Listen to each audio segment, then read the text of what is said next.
تو شاید کل کھا لوں گا۔ اب ان دوستوں میں بندر کی سنو۔ بندر جنگل سے نکلا اور پہاڑی کی طرف چلا۔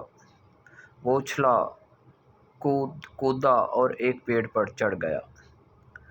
پیڑ پر آم لٹک رہے تھے جو بندر نے توڑ لیے اور آم توڑ کر جنگل میں لے آیا۔ آم اس نے ایک پیڑ کی چھاؤں میں رکھ دیے اور دل ہی دل میں کہہ اٹھا، میری بھی کیا بات ہے، میں بھی کیا اچھا بندر ہوں۔ 3 دوستوں کے ساتھ تو یہ ہوئی، مگر خرگوش کے ساتھ کیا ہوا؟ وہ جنگل کے گھاس میں دبکا رہا اور اس کی چھوٹی چھوٹی آنکھیں اداسی سے بھر گئیں۔ کوئی غریب اور مجبور ادھر سے گزرا تو میں اس کو کھانے کے لیے کیا دے سکوں گا، اس نے سوچا۔ میں اس سے یہ کہوں گا کہ مجھے ہی کھا لے، اس نے سوچا اور دل میں پکا ارادہ کر لیا۔ یہ چاروں دوست اپنے اپنے دل میں یہ نیت کر رہے تھے۔ ان کو پتہ نہیں تھا کہ اس جنگل میں ایک پری رہتی تھی جس کی تتلیوں جیسے پر تھے اور چاندی کی کرنوں جیسے چمکدار بال۔ پری کو رتی رتی خبر رہتی تھی کہ جنگل میں کیا ہو رہا ہے۔ اگر جنگل کی ایک چیونٹی دوسری چیونٹی سے ایک دانہ چرا لیتی تو پری کو خبر ہو جاتی۔ جنگل میں کون کیا سوچ رہا ہے، کس پر کیا بیت رہی ہے، پری کو سب کی خبر ہو جاتی۔ اور اس دن اسے پتہ تھا کہ جنگل کے چاروں دوستوں نے اپنا دن بھر کا کھانا اٹھا رکھا ہے کہ کوئی غریب اور مجبور مل جائے تو کھانا اسے دے دیں گے۔ سو پری نے ایک بوڑھا بھکاری کا روپ دھارا جس کی کمر دوری ہو گئی تھی اور ہاتھ میں لاٹھی تھی۔ بوڑھے بھکاری کا روپ دھارے پری گیدڑ کے پاس گئی اور اس سے یوں کہا، چلتے چلتے اتنے دن ہو گئے لیکن کھانے کو کچھ نہ ملا، اب کھانا تلاش کرنے کی ہمت بھی نہیں رہی، اب مجھے تم ہی کھانے کو کچھ دے دو اے گیدڑ۔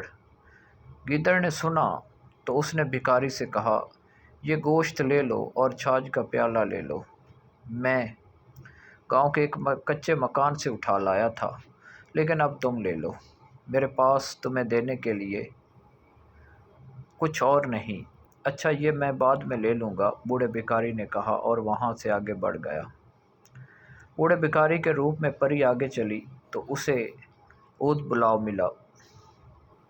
بھکاری نے اود بلاؤ سے پوچھا، تمہارے پاس کھانے کے لیے کچھ ہے جو مجھے دے سکتے ہو؟ اود بلاؤ نے بھکاری کو دیکھا تو اس سے یوں کہا، یہ مچھلیاں لے لو اے بھکاری اور پیڑوں کی ٹھنڈی چھاؤں میں بیٹھ جاؤ، پھر کبھی اور سہی۔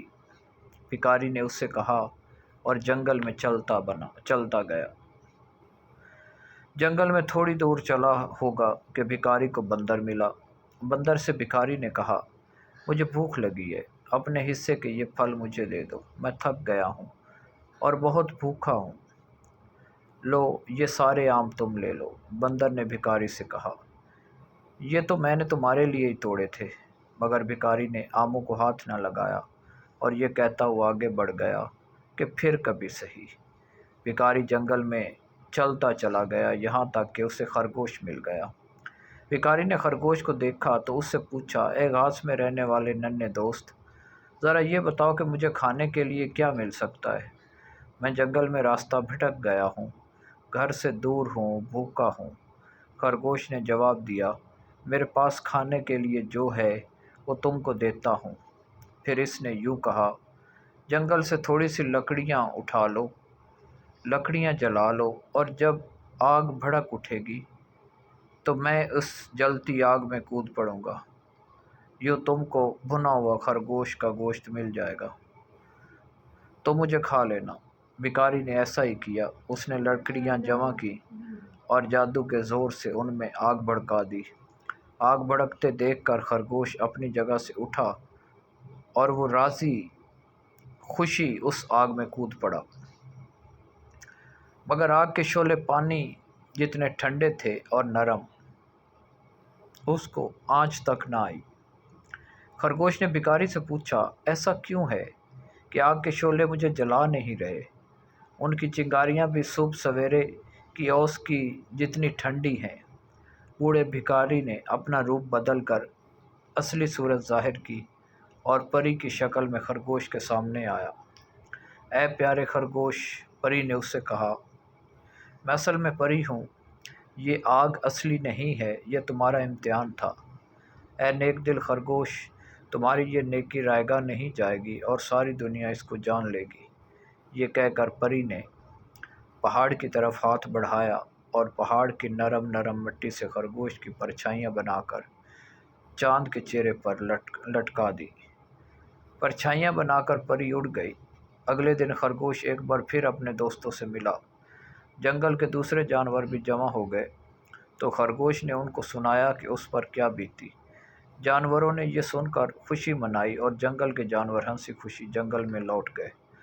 رات کے وقت چاند نکلتا ہے تو سارے جانور نیک دل خرگوش کی پرچھائی اس میں دیکھ لیتے ہیں۔